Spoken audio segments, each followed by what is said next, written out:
안녕하세요. 전산회계 1급 제81회 기출문제 이론편 보겠습니다. 문제 1번 다음 내용과 같은 기준으로 분류되는 계정 과목은 무엇인가? 자본거래에서 발생하며 자본금이나 자본잉여금으로 분류할 수 없는 항목으로 감자, 차손, 자기주식, 자기주식 처분 손실 등이 여기에 해당한다라고 되어 있습니다. 자본이 총 5가지 항목으로 분류된다. 그치? 자본금, 자본잉여금, 이익잉여금, 기타 포괄손익 누계액, 자본조정 이렇게 5가지로 분류되는데 그 중에서 여기서 설명하는 내용은 뭐다고? 자본조정이라고.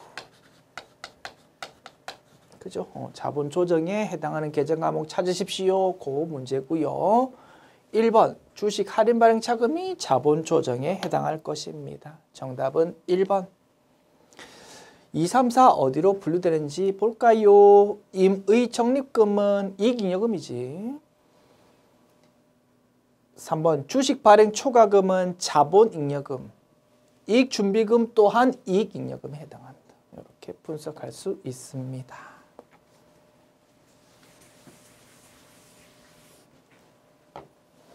문제 2번 주식회사 한세의 재무상태표 중 일부이다. 당기 손익계산서에 기록될 대손 상각비는 얼마일까요? 기초대손충당금, 기중의 대손 발생액, 그리고 기말 재무상태표상 매출채권이 나와 있고 대손충당금은 기말 재무상태표상 그 금액이 나와 있습니다. 대손 충당금에 대한 총계정 원장으로 문제 푸는 것이 가장 신속 정확한 해결 방법일 것입니다. 대손 충당금 총계정 원장 작성합니다.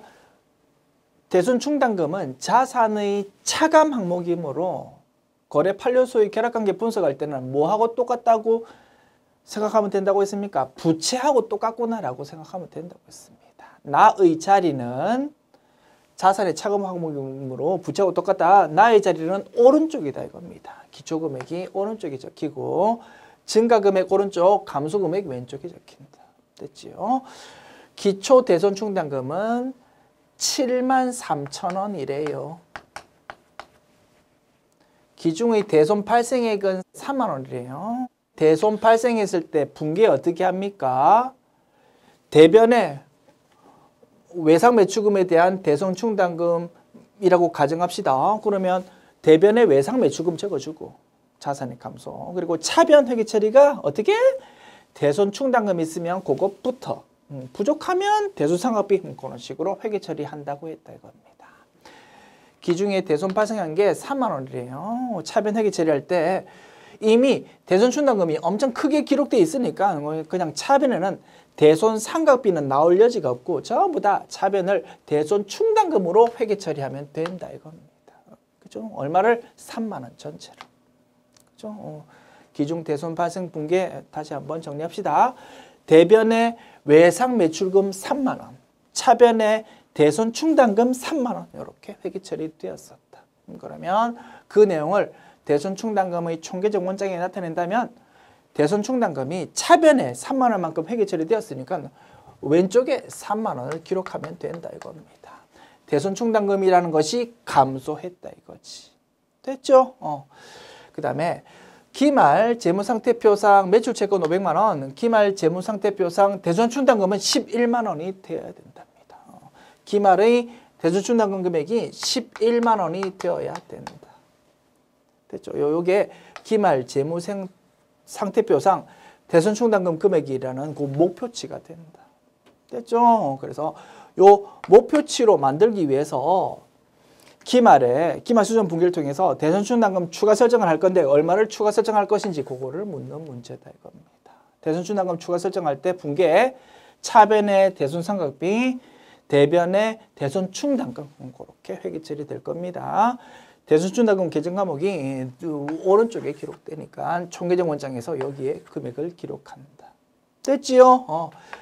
대손 충당금에 대한 총계정 원장 마감이 되고 나면 왼쪽 합계, 오른쪽 합계 똑같아야 되거든요. 왼쪽 합계 얼마입니까? 14만 원이고요. 그러면 당연히 오른쪽 합계도 14만 원이 되어야 됩니다. 그러면 동그라미 친 금액 얼마일까요? 14만 원 빼기 7만 3천 원 계산하면 되지. 6만 7천 원으로 계산되네요. 정답은 3번 되겠습니다. 됐지요? 지웁니다.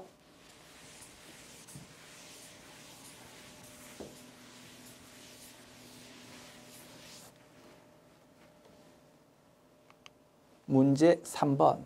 다음 중 주주총회에서 현금 배당이 결의된 이후 실제 현금으로 현금 배당이 지급된 시점의 거래요소 결합관계로 옳은 것은? 자, 주주총회를 통해서 이렇게 배당합시다라고 결의했을 때 어떻게 회계 처리한다고 했습니까? 결의의 회계 처리, 주총 결의의 회계 처리, 차변 미처분 이익잉여금, 자본의 감소다, 그치? 얼마? 그리고 대변은 그 부분을 미지급 배당금이라고 기록한다고 했습니다. 그죠? 미지급 배당금은 부채에 해당한다, 그지요? 그래서 대변의 미지급 배당금 부채의 증가라고 분석할 수 있다. 이게 주주총회 결의했을 때의 회계 처리고요. 지금 묻는 거는 결의된 다음에 실제로 현금 배당 지급할 때의 회계 처리를 묻고 있습니다. 실제 지급할 때 회계 처리 어떻게 됩니까? 실제 지급할 때는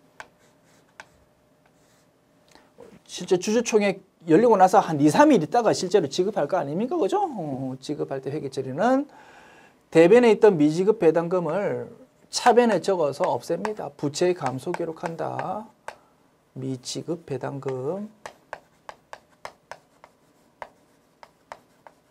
그리고 대변에 현금 기록하면 되겠지. 현금으로 지급한다. 됐죠? 요 회계 처리를 묻고 있고, 거래 판료소의 결합관계, 차변의 미지급 배당금, 부채의 감소, 대변의 현금, 자산의 감소, 이렇게 분석할 수 있습니다. 차변 부채의 감소, 대변 자산의 감소. 정답은 2번 되겠습니다. 됐지요? 지웁니다.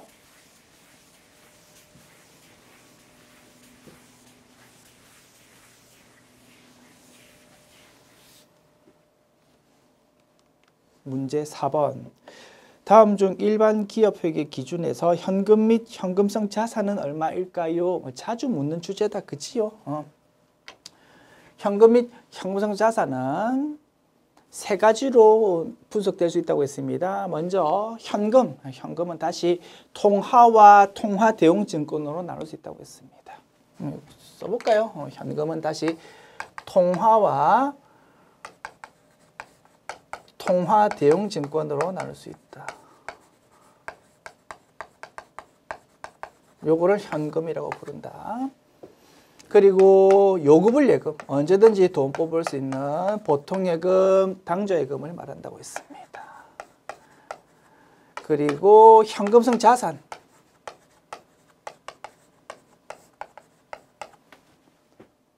금융상품 또는 채무증권, 금융상품 또는 채무증권으로서 취득 당시에 만기가 3개월 이내에 도래하는 경우라면 그게 현금성 자산으로 분류된다고 했습니다. 요 세 가지 개념을 합한 게 현금 및 현금성 자산이라고 했지. 자, 봅시다. 통화대용증권 20만 원 여기 해당한다, 그죠? 우표 및 수입 인지는 뭐라고 했습니까? 요거는 그냥 돈 이미 나간 거라고 했습니다. 비용으로 처리하는 부분이다. 보통예금, 요금을 예금에 속한다, 그지? 정기예금은 요금을 예금이라고 부르지 않습니다. 요금을 예금은 뭐라고? 만기되기 전에 우리가 언제든지 자유롭게 그냥 뽑아 쓸 수 있는 예금을 말하고요. 보통예금 그리고 당좌예금이 여기에 해당한다고 했습니다. 정기예금은 뭡니까? 1년 만기 정기예금을 들었다. 그러면 예금 들어놓고 1년 만기 되기까지는 만기 되기 전에는 돈 뽑아 쓰기가 자유롭지 못하다 이겁니다. 만약에 만기 되기 전에 예금 돈을 뽑으면 어떻게 됩니까? 이자 받기로 했던 금액에서 엄청 많은 손해가 생긴다 이겁니다. 이자를 조금밖에 못 받는다고. 그 말인 즉슨 엄청 손해를 보아야지만 그 예금 뽑았을 수 있다라고 해석할 수 있고요. 따라서 정기예금은 금융상품으로 분류합니다. 그래서 정기예금이라는 것 자체가 취득일로부터 만기가 3개월 이내에 도래한다 그런 경우는 없을 거거든요. 실제 은행에서 다루는 정기예금 상품 보면 그렇기 때문에 일반적으로 정기예금의 경우 단기 금융상품 또는 만기에 따라서 장기 금융상품으로 분류될 거다 이겁니다. 됐죠? 요금예금 아니다. 됐죠? 그 다음에 취득 당시에 만기가 100일이 남아 있답니다. 단기 금융상품 50만 원. 자, 금융상품 또는 채무증권으로서 취득 당시에 만기가 3개월 이내에 도래한다면 그거 현금성 자산으로 분류될 수 있다고 했습니다. 지금 말하고 있는 내용은 취득 당시에 만기가 100일 남았다 이겁니다. 3개월 이내 아니다, 그지? 그래서 요 마지막 내용도 현금성 자산으로 볼 수 없고 그래서 이 부분은 단기 금융상품에 해당한다. 됐죠? 그래서 요 문제의 정답은 20만 원과 30만 원 합한 50만 원이 되겠습니다. 정답 1번. 문제 풀어봤고요. 문제 약간 수정해서 학습하시면 좋을 것 같습니다. 맨 마지막 자료 의미가 뭡니까? 금융상품인데 이렇다 이겁니다. 그죠? 그래서 금융상품의 경우 취득 당시로부터 만기가 3개월 이내에 도래하면은 그게 현금성 자산으로 분류될 수 있고 그렇지 않다면 그 만기에 따라서 단기 금융상품 또는 장기 금융상품으로 분류될 수 있다라고 정리했었습니다. 그래서 문제 자체에서 단기 금융상품으로 이렇게 제시해 주는 건 좀 이상해 보입니다. 그죠? 그래서 문제에 있는 단기라는 단어를 빼시고 금융상품인데 이런 거다 이겁니다. 그게 어떻게 분류될까요? 라고 이렇게 수정해 가지고 학습하여 주시기 바랍니다. 아시겠죠? 자, 지웁니다.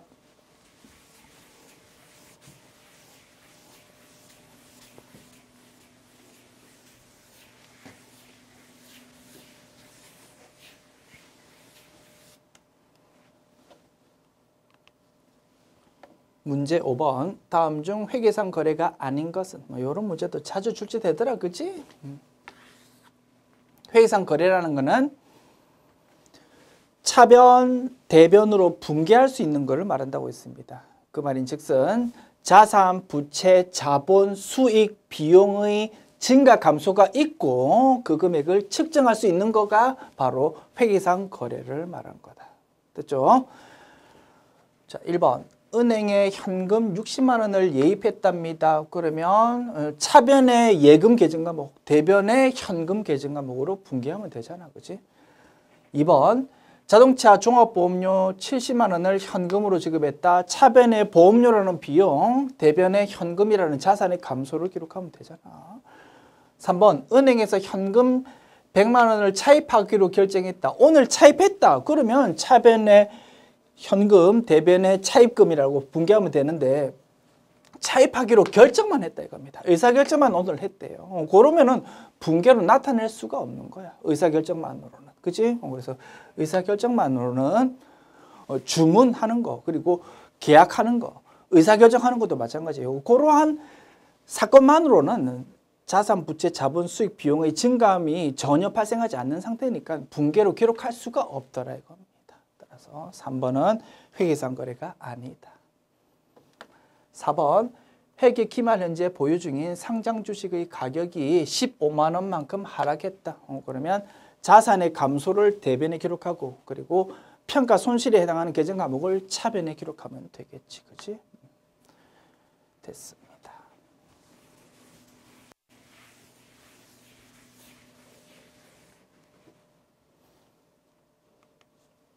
문제 6번. 회사의 자산과 부채가 다음과 같을 때 회사의 자본, 즉 순자산은 얼마일까요? 자본, 즉 순자산은 어떻게 구할 수 있습니까? 자산 빼기 부채로 구할 수 있다고 죠. 그거를 묻는 문제네요. 자, 상품 자산입니다. 동그라미로 표시합시다. 대여금 자산입니다. 동그라미. 매입 채무 부채입니다. 세모로 표시. 현금 자산입니다. 동그라미. 비품 자산입니다. 동그라미. 미지급금 부채입니다. 세모. 자, 동그라미로 표시한 것 합계 구해볼까요? 10만 원 플러스 4만 원 플러스 만 원 플러스 8만 원 하면 23만 원 나옵니다. 부채 세모로 표시한 거 7만 원 플러스 2만 원 하면은 9만 원 나옵니다.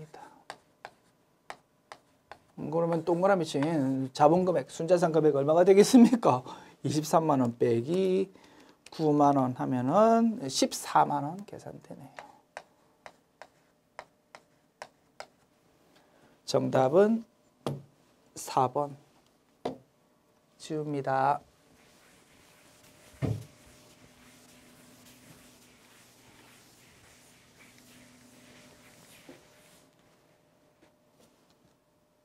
문제 7번. 주식회사 파랑 상사의 총평균법에 의한 기말 상품 재고액은 얼마일까요? 기초상품 단기 매입, 단기 판매가 나와 있습니다. 상품 계정 과목에 대한 총계정 원장 작성해 보면 되겠지. 자산입니다. 나의 자리 왼쪽이다. 기초금액 여기 적힙니다. 100개 곱하기 한 개당 2,000원.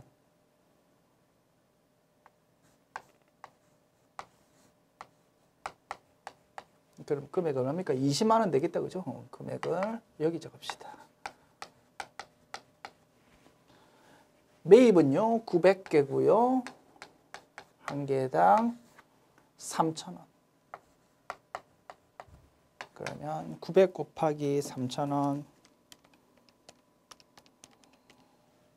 270만 원 나옵니다. 금액 합계해보면 290만 원이고, 그지? 수량으로 따지면 몇 개입니까? 1000개다. 됐습니까? 그러면 한 개당 얼마입니까? 290만 원 나누기 1000개 하면은 한 개당 2,900원으로 계산됩니다. 자, 1000개가 판매 가능 상품 수량인데요. 몇 개 팔렸다고요? 800개가 팔렸다 이겁니다. 그러면 기말 재고는 몇 개? 200개지.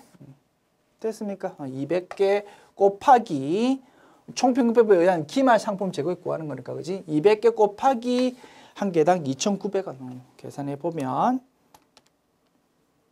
58만 원으로 계산됩니다. 그죠? 정답은 3번. 큰 그림으로 분석해 보면 이렇게 분석 가능하겠지. 290만 원이 판매 가능 상품 금액이 매출 원가와 기말 재고로 이제 나누어 줘야 되는데, 기말 재고로 58만 원으로 나눠지고 나머지 금액이 매출 원가로 나눠질 거다. 800 곱하기 2,900원 이렇게 구해도 되고, 또는 290만 원 빼기 58만 원 이렇게 계산해도 되고, 그죠? 동일한 결과값 얻을 수 있을 겁니다. 지웁니다.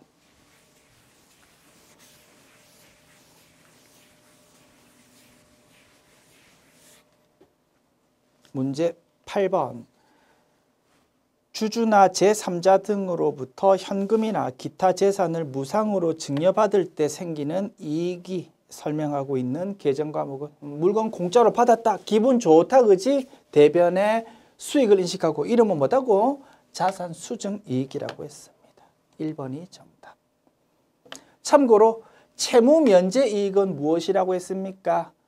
우리가 남한테 줄 돈이 있습니다. 부채가 있는데 상대방이 나한테 그 부채 갚지 마라고 했다 이겁니다. 그럼 기분 좋다 그지? 차변에 부채의 감소 기록하고 대변에 수익 인식하는데 그때 이름이 채무면제이익이다. 그래서 자산 수증이익, 채무면제이익 모두 수익에 해당합니다. 영업 외 수익에. 차변 계정 과목이 좀 다르더라 이겁니다. 자산 수증이익은 물건을 공짜로 받았습니다. 자산이 증가됩니다. 차변에. 채무면제이익은 차변이 부채가 감소됩니다. 부채의 감소가 온다. 그 점에서 차이가 있다라고 분석할 수 있겠네요. 오케이.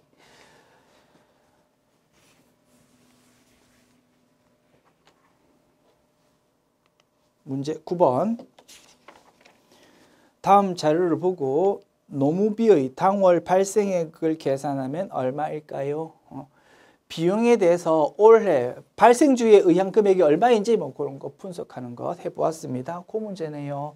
자, 비용입니다. 비용이니까 현금이 나갈 겁니다. 현금 지급액에서 출발한다.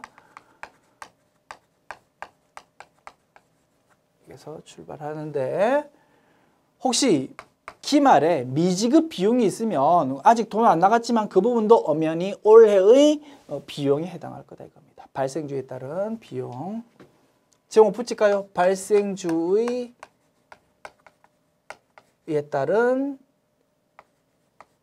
따른 비용 금액은 현금 지급에서 출발해가지고 혹시 기말, 단기 말 미지급 비용이 있으면 플러스 하자. 돈 안 나가도 비용이다. 그리고 혹시 돈 준 것 중에서 내년분을 미리 준 게 있다면, 즉 단기 입장에서 볼 때 선급 비용이 있다면 그 부분은 돈 나갔지만 올해 비용 아니니까 빼야 된다 이겁니다. 됐죠? 이렇게 산식 정리할 수 있고, 혹시라도 작년도 재무제표에 미지급 비용 또는 선급 비용이 있다면 올해 초에 역분기를 통해서 반대 영향이 나타난다고 했습니다. 그 부분까지 정리해야 되겠지. 혹시 전기에 미지급 비용이 있다면, 미지급 비용이 있었다면 역분기를 통해서 없어질 거니까 반대 영향이 나타난다. 마이너스로 표시할 수 있고, 전기의 선급 비용이 있었다면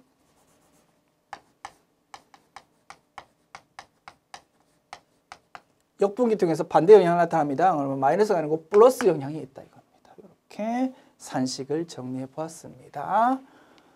이제 정답 구할까요? 노무비의 당월, 전월 뭐 이렇게 따지네. 한 달이 하나의 회계 기간이구나라고 생각하면 되겠습니다. 전월의 선급액 그러면 전기의 선급 비용을 의미할 겁니다. 그지요? 얼마? 10만 원. 노무비 당월 지급액, 현금 지급액을 의미한답니다. 요게 40만 원. 됐습니까? 그래서 나머지 항목들은 열심히 분석했지만 금액이 없는 거고요. 그러면 결론 40만 원 플러스 10만 원, 50만 원이 정답이 되겠습니다.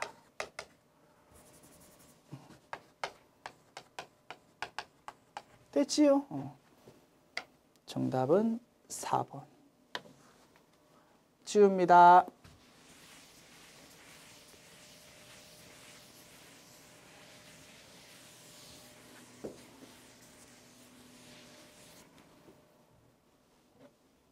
문제 10번. 다음 중 제조원가 명세서를 작성하기 위해서 필요하지 않은 것은? 이것도 뭐 단골 메뉴다, 그치? 단기 직접 노무원가 발생액, 단기 기말 제품 재고액. 기말 제품 재고액은 어디 나온다고요? 제조원가 명세서가 아니고 손익계산서에 나온다고 했습니다. 따라서 정답 2번. 3번, 4번 뭐 제조원가 명세서에 나온다라고 볼 수 있겠네요. 정답은 어렵지 않게 찾을 거고요. 앞으로 시험 칠 분이라면 조금 단어 수정해서 학습하여 주십시오. 제조원가 명세서에서는요, 직접 재료비, 직접 노무비, 제조간접비 이런 식으로 표시되는 게 아니고 재료비, 노무비, 경비 이런 식으로 원가가 표시됩니다. 그래서 직접 노무원가로 되어 있는 거 요거를 그냥 직접이라는 용어 빼시고 노무비, 노무원가라고 해도 되겠다, 그죠? 노무원가로 이렇게 수정해 주십시오. 직접 재료비 구입액, 이것도 원재료 구입액으로 나오거든요. 재료비로 나온다 이겁니다. 그래서 단기 직접 재료 요거를 원재료라고, 단기 원재료 구입액이라고 고쳐 주십시오.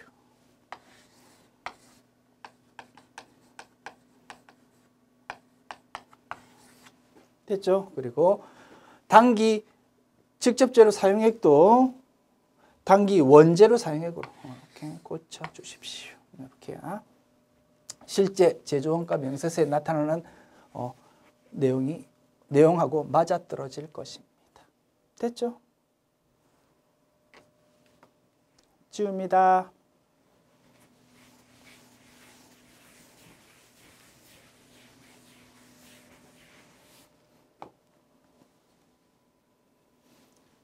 문제 11번. 다음의 자료에서 단기 총 제조 원가를 구하십시오. 단기에 직접 재료 500만 원을 구입했고 단기 발생한 직접 노무 원가는 350만 원이고 제조 간접 원가 200만 원. 기초 원재료, 기말 원재료 자료 나와 있습니다. 단기 총 제조 원가는 뭡니까? 직접 재료비 플러스 직접 노무비 플러스 제조 간접비다, 그지? 자, 직접 재료비 구해봅시다. 기초 원재료 50만 원 플러스 단기 매입액이 500만 원입니다. 그리고 기말 원재료가 200만 원 이렇게 계산되겠네요.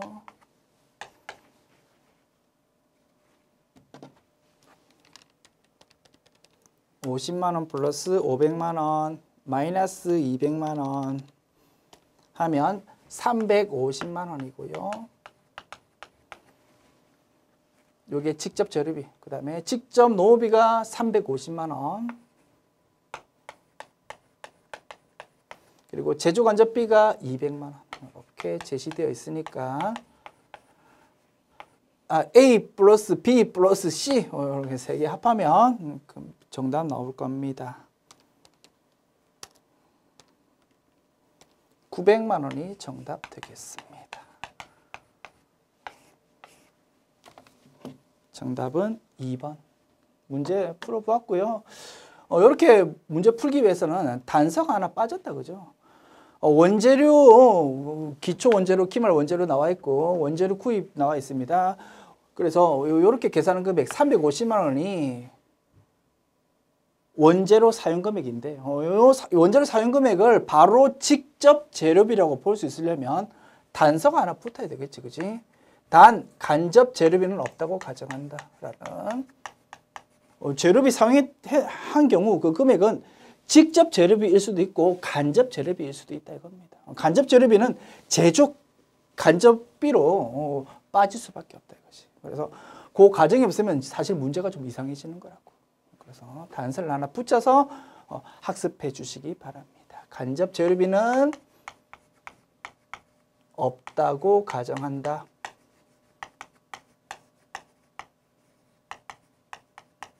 그래서 일반적으로 이런 문제 나올 때는 항상 이 단서가 딱 붙어가지고 반드시 필요한 단서이기 때문에 이렇게 단서 붙어가지고 출제되는 것이 일반적인데 가끔 이렇게 좀 미비한 상태로 출제되는 경우가 있는 것 같습니다. 출제자 오류입니다. 자, 제대로 수정해 주시고 그리고 단어도 요거 직접 재료 구입했다 뭐 이거 뭐 앞뒤가 지금 안 맞는 거라고 사실은. 그래서 직접 재료를 원재료라고 수정해 주십시오. 원재료 기초 재고가 지금 이렇게 있고 기말 재고 있는데 이번에 단기에 원재료 구입한 게 요거다 이겁니다. 그런데 간접 재료비는 없답니다. 그러니까 열심히 계산한 요 금액 자체가 그냥 바로 직접 재료비가 되는 거지. 됐죠? 그래야 딱 이렇게 앞뒤가 딱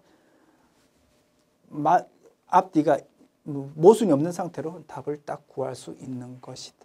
됐죠? 됐습니다. 지울게요.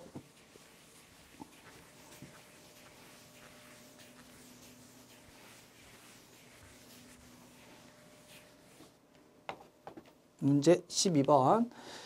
재료비는 공정 초기에 모두 발생되고 가공비는 공정이 진행됨에 따라 균등하게 발생할 경우 다음 자료에 의한 재료비의 완성품 환산량은 재료비의 완성품 환산량 구하는 문제고요.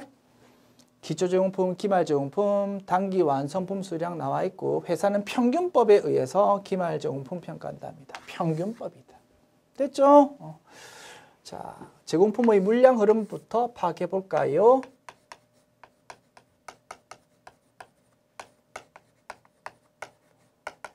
자산이다, 그지? 나의 자리 왼쪽입니다. 기초제공품 2,000개고, 자, 기말제공품 1,000개고, 완성품 4,000개고, 그러면 착수는 3,000개가 되었겠네. 자, 기말제공품의 완성도는 40%랍니다. 자, 평균법이므로 기초제공품 2,000개가 기완성된 게 30% 있지만 이러한 기초제공품의 기완성분은 그 완성된 진척도는 전혀 고려할 필요가 없다 이겁니다. 마치 요 2,000개도 올해 새로 생산 라인에 투입된 것처럼 완성품 환산량을 계산하는 것이다. 자, 재료비, 가공비에 대해서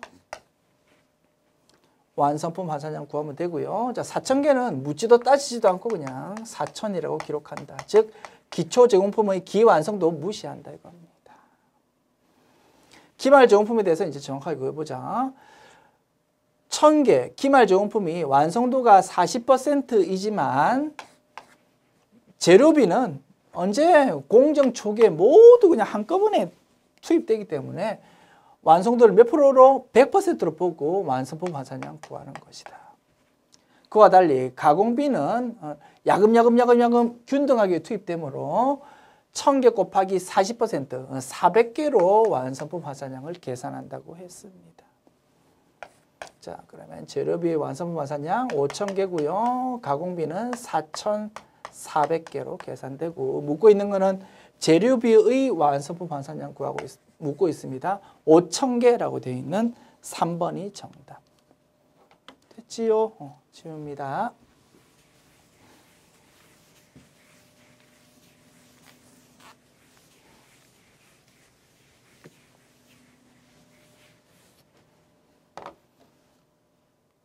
문제 13번. 다음 자료를 이용해서 부가가치세 과세 표준을 계산하면 얼마일까요? 부가가치세 과세 표준요. 매출액 7천만 원, 대손금액 110만 원, 매출 애누리 500만 원, 매입 애누리 500만 원 나와 있습니다. 자, 부가가치세 과세 표준 구할 때 매출 애누리 그리고 대손금에 대한 처리 회계하고 똑같다고 했습니다. 매출 애누리 생기면 매출액에서 회계는 차감한다, 그지? 그래서 부가가치세도 과세 표준에 포함하지 않는다라고 규정하고 있다 이겁니다. 자, 매출액 7천만 원에서 500만 원 빼야 될 거다.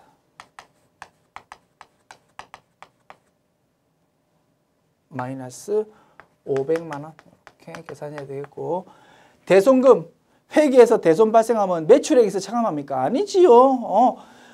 대변에 외상 매출금 그런 거 기록하고 차변을 어떻게 해? 대손 충당금 있으면 먼저 부족하면 대손 상각비라고 회계 처리한다고 했습니다. 매출액은 전혀 건드리지 않는다 이겁니다. 마찬가지 부가가치세법에서도 대손 생겼다고 해서 과세 표준에서 그 금액을 빼지는 않는다. 그대로 놔둔다 이겁니다. 됐죠? 그래서 이 문제에서 부가가치세 과세 표준 구해보면 7천만 원 빼기 500만 원, 6,500만 원으로 계산됩니다. 정답은 2번. 맨 마지막 자료는 뭡니까? 매출 애누리가 아니고 매입 애누리잖아, 그지? 매입은 뭡니까? 구입하는 과정에서 뭐 생긴 내용이니까 그 부분은 매출에 대한 과세 표준이 아니고 매입 쪽에서 뭔가 반영돼야 될 거다 이겁니다. 오케이. 자, 이렇게 문제 풀어봤고, 문제 풀다 보면 요 매출액이라고 나와 있고 매출 애누리가 나와 있는데 요 매출액에는 과연 요 매출 애누리가 지금 반영되기 전 상태인지 반영되고 나서의 상태인지 혹시 혼란이 올 수도 있을 겁니다. 그래서 앞으로 공부하실 분들은 요 문제에서 단어 매출액을 총 매출액이라고 고쳐서 학습하여 주시기 바랍니다. 총 매출액이니까 7천만 원 요 금액에는 매출 에너지가 아직 반영되지 않은 거다 이겁니다. 따라서 과세표준 구할 때는 7천만 원 빼기 500만 원으로 이렇게 계산하는 거구나라고 딱 명확하게 판단할 수 있을 거다. 됐죠? 단어가 다소 모호했습니다.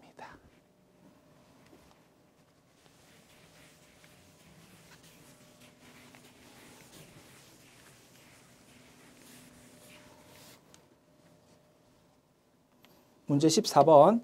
다음 중 부가가치세 신고 시 제출하는 서류가 아닌 것은?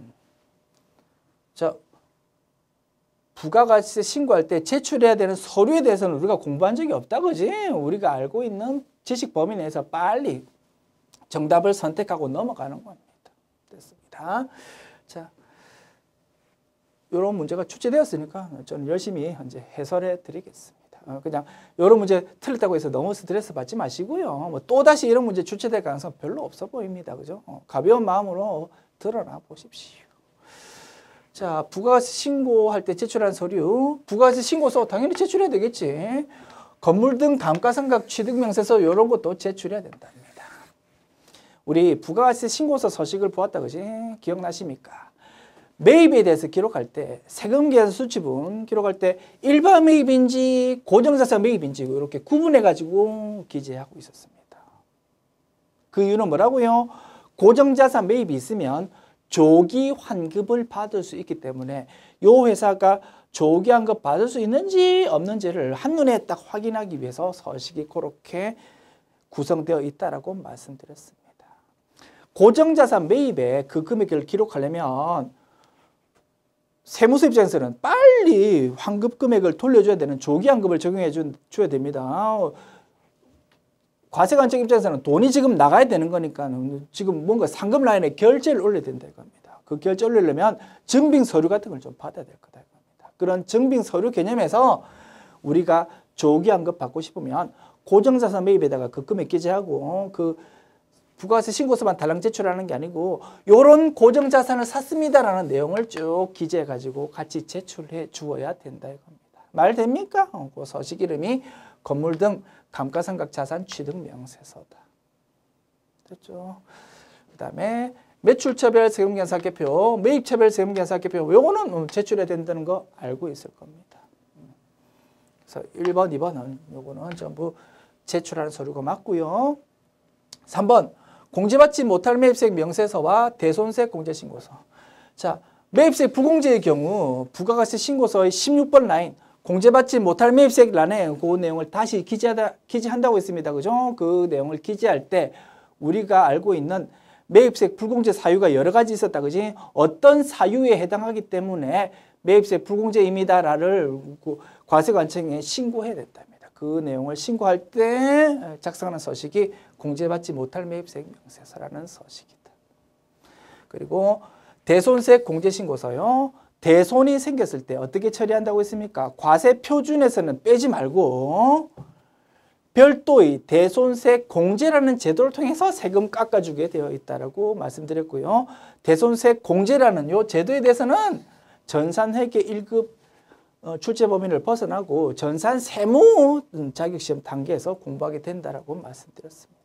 대손이 생기면 이러한 서식을 제출해야 된대요. 됐죠? 그래서 정답 문제 분석합니다. 1번, 2번, 3번 내용은 전부 부가가치세 신고할 때 제출하는 서류가 맞답니다.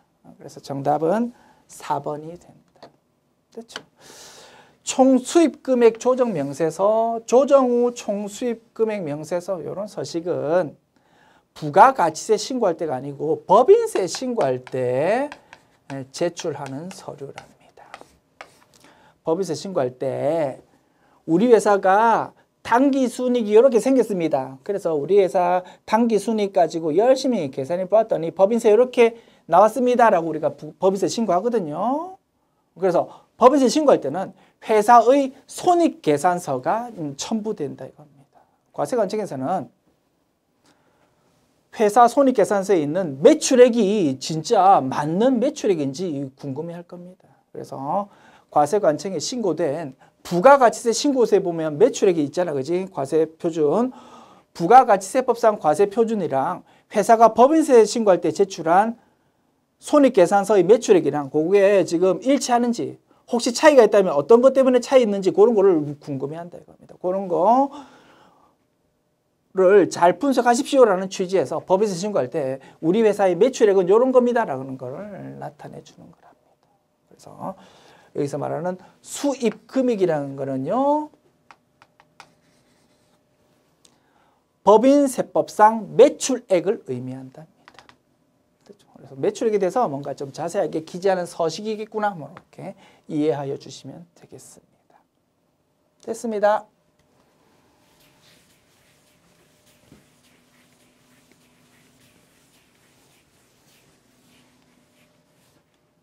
문제 15번. 다음 중 현행 부가가치세법의 특징에 대한 설명으로 옳은 것은? 1번 전단계 거래액 공제법이다. 아니다, 그죠? 전단계 세액 공제법이라고 했습니다. 그래서 뭐 단어가 비슷하게 생겼지만 이론적으로는 전혀 다른 거니까 정확하게 우리 용어 기억해 두자라고 말씀드렸다, 그지?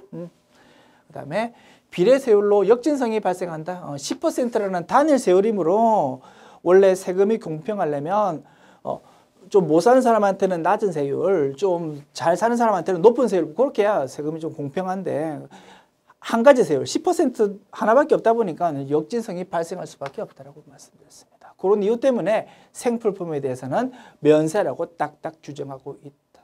됐죠? 그래서 2번 내용이 맞을 거고요. 정답 2번입니다. 3번 개별 소비세가 아니고 일반 소비세라고 했습니다. 면세라고 규정되어 있는 거 빼고는 전부 다 그냥 부가가치세가 매겨진다 이겁니다. 그래서 특별한 물건에 대해서만 매기는 세금이 아니다라는 의미에서 일반 소비세라고 부른다고 했지. 그 다음에 지방세다. 아니다, 그죠? 나라에 내는 국세입니다. 그래서 정답은 2번이고요. 뭐 정답은 뭐 찾을 수 있을, 큰 어려움 없이 찾을 수 있을 거라고 생각되는데 용어가 약간 어색합니다. 이것도. 앞으로 공부하실 분들은 비례세율이라는 말을 단일 세율로 수정해 주십시오. 10%라는 세율밖에 없잖아, 그지? 그래서 이론적으로 볼 때 부가가치세를 단일 비례세라고 부른다 이겁니다. 이론적으로 이런 말은 쓰지만 비례세율이라고는 하지 않습니다. 단일 세율이지, 그죠? 그래서 2번의 이 단어를 단일 세율로 수정해서 학습하여 주시기 바랍니다. 지금까지 제81회 기출문제 풀어보았습니다. 수고하셨습니다.